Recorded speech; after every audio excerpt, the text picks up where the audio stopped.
اعوذ باللہ من الشیطان الرجیم بسم اللہ الرحمن الرحیم ولما جاءت رسلنا ابراہیم بالبشرى قالوا ان مہلکو اہل هذه القریة ان اہلها كانوا ظالمین۔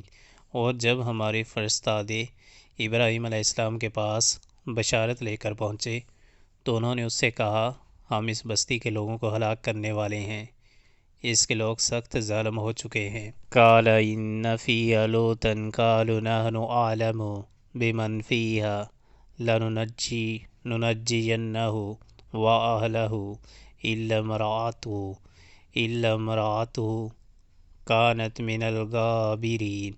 ابراہیم علیہ السلام نے کہا کہ اس میں تو لوط بھی ہیں۔ وہ کہنے لگے کہ جو لوگ یہاں رہتی ہیں ہمیں سب معلوم ہے، ہم ان کو اور ان کے گھر والوں کو بچا لیں گے، بجز ان کی بیوی کے وہ پیچھے رہنے والوں میں ہوگی۔ وَلَمَّا جَاءَتْ رُسُلُنَا لُوطًا سِیءَ بِهِمْ وَضَاقَ بِهِمْ ذَرْعًا وَقَالُوا لَا تَخَفْ وَلَا تَحْزَنْ إِنَّا مُنَجُّوكَ وَأَهْلَكَ إِلَّا امرأتك كانت من الغابرین۔ پھر جب ہمارے فرستادے لوط علیہ السلام کے پاس پہنچے تو ان کی آمد پر وہ سخت پریشان اور دل تنگ ہوا۔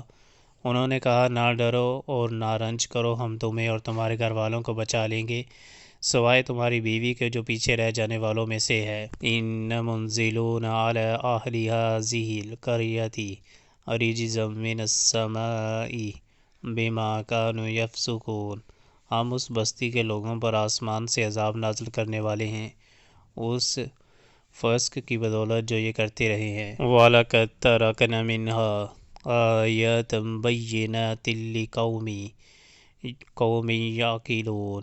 اور ہم نے اس بستی کی ایک کھلی نشانی چھوڑ دی ہے ان لوگوں کے لیے جو عقل سے کام لیتے ہیں۔